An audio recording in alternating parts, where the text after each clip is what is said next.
Bonjour à tous, j'espère que vous allez bien. Aujourd'hui, je reviens pour une vidéo qui est un point lecture spécial bande dessinée. Je vais souvent à la médiathèque pour découvrir les bandes dessinées. J'en achète rarement car mon côté radin fait que pour le prix d'une BD qui est souvent plus cher qu'un livre, le temps de lecture n'est pas du tout le même. Donc j'achète rarement, sauf voilà, s'il y a des coups de cœur absolus. Mais il y a des livres où je sais que j'ai juste envie de lire, de faire des découvertes, et puis après c'est fini. Donc on commence tout de suite avec Moi en double de Audrey Lenné. Donc c'est assez, tout est en noir et rouge, hein, vraiment. C'est assez particulier niveau graphique. Voilà, donc c'est l'histoire de la dessinatrice autrice qui fait 127 kilos et qui va un peu parler de son poids, du fait qu'elle elle va essayer de lutter contre son poids, qu'elle va essayer de devenir maigre, les différents régimes qu'elle a entamés depuis l'âge de 12 ans, le fait qu'elle a l'impression d'avoir un double qui va l'aider, on va dire, enfin l'aider c'est pas vraiment le mot, mais qui fait en sorte qu'elle mange tout le temps, qu'elle s'apitoie sur son sort. Mais elle a aussi, donc il y a ce côté-là de elle, et il y a le côté où elle a envie de montrer à tous ses amis qu'elle fait 127 kilos, mais qu'elle est heureuse et tout. Et donc on va suivre les deux personnalités un peu. Et je trouve que c'était vraiment bien fait. Je m'y suis un peu reconnue d'ailleurs dans cette BD, et j'ai trouvé que c'était très très intéressant.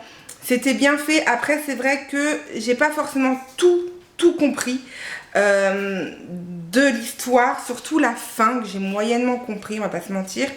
Et les illustrations qui sont, voilà, elles sont assez simples, mais c'est pour faire passer un message, ça suffit amplement. Mais voilà, c'est le style de BD que je suis très contente d'avoir lu, mais en médiathèque. Ensuite, j'avais envie de découvrir l'histoire de Néo de Michel Bussy, mais je suis une grande feignante et j'avais pas envie d'acheter les bouquins, donc j'ai pris les bandes dessinées. Donc il y a le tome 1 La chute du soleil de fer et le tome 2 Un nouveau monde. Je lirai bien sûr le tome 3 quand il sera disponible dans ma médiathèque. Donc en fait on est dans les années je ne sais combien. Il y a eu un virus qui s'est propagé et qui a tué tous les humains. Les seules personnes qui ont vécu, ce sont les enfants qui étaient dans le ventre de leurs parents, qui ont été élevés par certains humains qui ont eu le temps de les éduquer avant de mourir. Et en fait, il y a deux clans. Il y a, entre guillemets, les riches et intelligents qui vivent au Louvre, et il y a les tipis, je crois qu'ils s'appellent. Non, il y a, oui, qui habitent au château, donc qui est le Louvre, et il y a une autre partie qui habite au tipi, qui est la Tour Eiffel. Et en fait, un jour, ils vont se rendre compte que les animaux meurent et qu'ils n'ont plus rien pour se nourrir. Et donc, les enfants du tipi et les enfants du château vont devoir cohabiter, en fait, pour comprendre ce qui se passe. Donc ça, c'est dans le tome 1. Et puis ensuite, dans le tome 2, il y a d'autres aventures, mais je ne vais pas vous spoiler toutes les bandes dessinées. J'ai trouvé que c'était bien fait, que c'était très sympa. Les illustrations sont bien faites, sont très compréhensibles. Je pense que c'est plus pour un public adulte ou adolescent. Par exemple, mon fils de 8 ans, je suis pas sûre qu'il comprendrait tout. Mais bon, voilà, après tout dépend aussi du type d'enfant en fait. Il y a des enfants qui sont très évolués, d'autres qui le sont un peu moins. Chacun va à son rythme. En tout cas, moi j'ai beaucoup aimé. Je suis curieuse de lire le tome 3. Et voilà, je suis contente en tout cas de les avoir découverts en bande dessinée, parce que j'ai aimé mais j'ai pas adoré, et ça m'aurait peut-être embêté de le lire en livre, on va pas se mentir. Ensuite, ça c'était à la base un livre pour les enfants, mais quand je l'ai vu, je l'ai trouvé trop mignon. Donc c'est Un grand-père tombé du ciel de Marc Villano, et en fait c'est d'après le roman de Yael Hassan, donc je n'ai pas lu le roman non plus. Déjà, je vais vous montrer un peu les illustrations. Voilà, c'est des illustrations colorées. Moi, j'ai bien aimé. Le texte est assez bien écrit, assez gros. Donc, en fait, c'est l'histoire de Léa qui va apprendre qu'elle a un grand-père qu'elle ne connaissait pas, qui vivait en Amérique, je crois, et qui vient vivre en France chez eux. Donc, bien sûr, elle a posé plein de questions à ses parents. Comment ça se fait que que j'étais pas au courant, pourquoi maman tu lui parles plus, et donc elle va lui dire tu attends que ton grand-père vienne et il t'expliquera. Et au final, quand son grand-père arrive, il parle pas. Elle le déteste immédiatement et elle va être aussi hautaine que lui jusqu'au jour où il va se rendre compte que c'est un jeu entre eux et qu'elle a un fort caractère, et il va décider de se confier à elle et de lui expliquer qu'est-ce qui s'est passé dans sa vie pour qu'il soit comme ça. Et à partir de ce moment-là, c'est très beau, c'est très touchant. Il faut savoir que ça a été fait par la Fondation pour la mémoire de la Shoah. Donc vous comprenez bien de quoi il est question. Il est question de la Deuxième Guerre mondiale. Et autant le début, j'ai trouvé que le début était long. Et j'ai trouvé que la fin était trop courte. L'histoire est bien pour les enfants, mais c'est vrai que j'aurais préféré plus la fin, en fait, où c'est plus développé ce qui s'est passé dans sa jeunesse, plutôt que de voir pendant la moitié du truc un papy vraiment pas agréable, avec une petite fille qui est pas du tout contente. Voilà, j'ai trouvé que c'était un peu mal jaugé, mais sinon après c'était assez mignon. Je pense que ça peut être une bonne approche pour les enfants peut-être. En tout cas, je viens de voir derrière, parce que j'avais pas lu le derrière, que le livre était un best-seller. Donc voilà, vous avez peut-être entendu parler. Moi, je vous avoue que non. Mais voilà, il est sorti à Jungle il n'y a pas très longtemps. Il a l'air assez neuf, le roman. Donc pour ceux qui veulent le lire, il est sorti en 2022. Donc cette année, aux éditions de Jungle, pépite. Et je vous ai pas dit pour les autres où est-ce qu'ils sont sortis, c'est malin. Ensuite, ça c'est une BD qui a fait énormément parler d'elle partout. Et donc je voulais absolument la lire, quitte à l'acheter. Mais c'est vrai que je crois que c'était le prix qui m'avait ralenti à chaque fois, parce que 22,50 €, ça m'avait ralenti. Je m'étais dit que j'essayerais de la trouver en occasion. Et au final, j'ai trouvé à la médiathèque, j'étais super contente. Donc c'est Ne m'oublie pas de Alix Garin, aux éditions Le Lombard. C'est un magnifique texte. Déjà, c'est une grosse BD. Vous avez de quoi lire, en fait. Voilà, elle fait, je ne voudrais pas vous dire, mais elle fait un peu plus de 220 pages. Et donc, c'est l'histoire de Clémence qui sait que sa grand-mère souffre de la maladie d'Alzheimer. Elle est dans une maison de retraite. Le problème, c'est qu'elle se met de plus en plus en danger parce qu'elle fugue. Et un jour, Clémence va aller la voir parce qu'elle va devoir aller dans un service il n'y a pas de service fermé. Donc, en fait, les médecins vont décider de lui mettre une camisole psychique, donc en gros de lui donner des médicaments pour qu'elle arrête en fait de vadrouiller. On va en faire une sorte de légume. Moi j'ai toujours eu du mal avec ça quand je travaillais en gériatrie, mais bon après chacun fait comme il peut, je suis pas là pour juger. Et donc Clémence va pas accepter du tout ça, surtout qu'à un moment de lucidité, sa grand-mère lui dit qu'elle veut retourner dans sa maison d'enfance. Elle est persuadée d'être encore jeune et que ses parents l'attendent là-bas. Et Clémence va décider de kidnapper sa grand-mère et de partir dans cette maison qui est à l'autre bout de la France pour essayer de redonner des souvenirs à sa grand-mère. Et c'était beau, c'était magnifique, c'était touchant. J'ai adoré rien que d'y penser, j'ai encore des frissons. Voilà, j'ai trouvé que c'était très bien écrit, c'était très doux, c'était poétique, mais en même temps c'était drôle. Il y avait des périodes drôles. Et donc je vais vous montrer quelques illustrations. En fait, quand c'est en noir et blanc, c'est les souvenirs qu'elle avait avec sa grand-mère. Et j'ai trouvé ça très joli.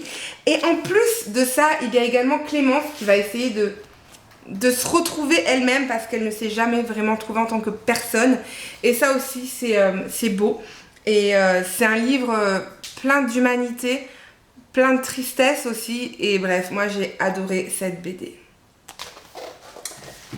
Ensuite, j'ai lu Les 2 vies de Baudouin de Fabien Toulmé. Alors, Fabien Toulmé, j'avais lu de lui la bande dessinée Ce n'est pas toi que j'attendais.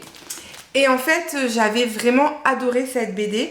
Et un de mes abonnés, je ne sais plus si c'était sur Instagram ou sur YouTube, qui m'avait dit: lis également cette BD parce que elle est exceptionnelle. Donc je l'avais mis dans ma wishlist, mais c'était de ça il y a au moins 2 ans.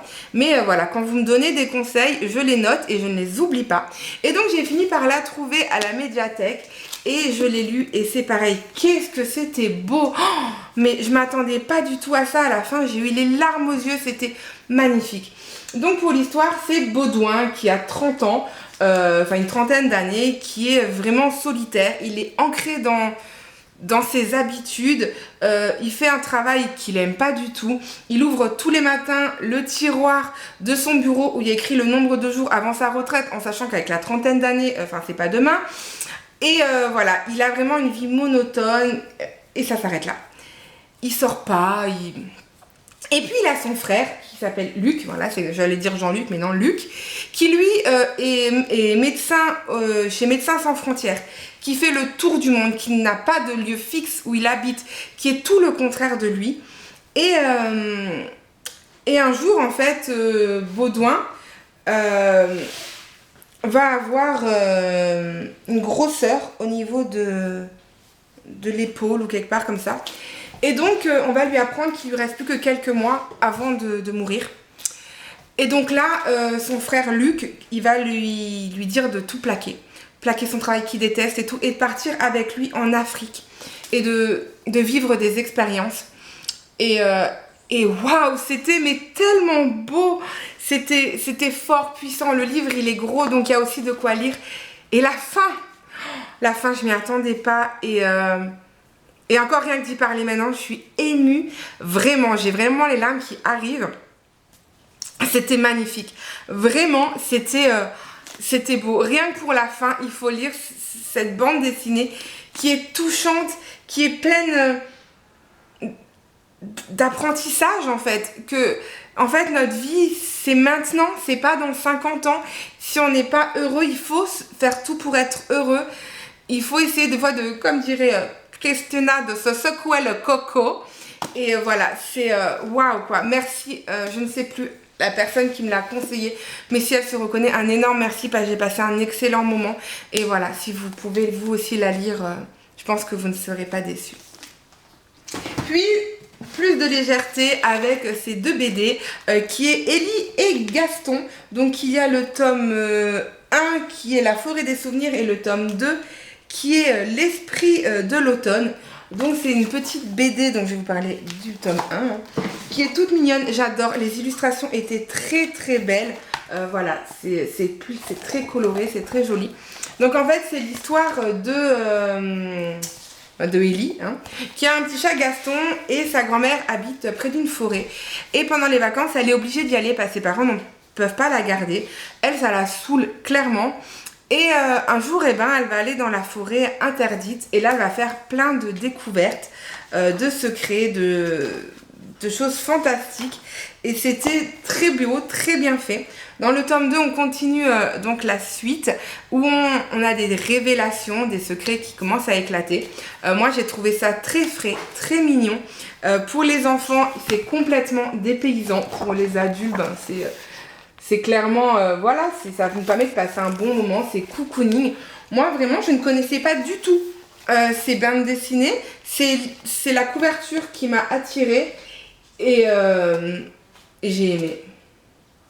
Voilà, je ne sais pas quoi vous dire de plus parce que c'est compliqué de trouver des choses à dire sur des BD jeunesse, à part que c'est aux éditions Ankama et que vous pouvez, je pense qu'ils sont sortis il y a quelques années, je crois que c'était 2017 et 2019, quelque chose comme ça. Bref, je pense que vous pouvez aussi les trouver facilement. En tout cas, c'est des BD vraiment très mignonnes que je vous conseille. Donc voilà pour mon point lecture spécial BD. Je lis pas tout le temps des BD, mais c'est vrai que des fois quand je vais à la médiathèque, donc en général c'est une fois tous les 2 mois, je me fais une boulimie de bande dessinée et c'est assez rare que j'aime toutes les BD que j'ai prises.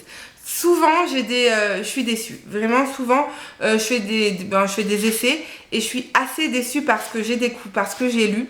Donc là je suis vraiment contente. C'est un sans faute et donc voilà, je voulais absolument vous en parler. Sur ce, je vous fais des gros bisous, je vous souhaite une bonne journée, une bonne nuit, tout ce que vous voulez et à bientôt. Bye!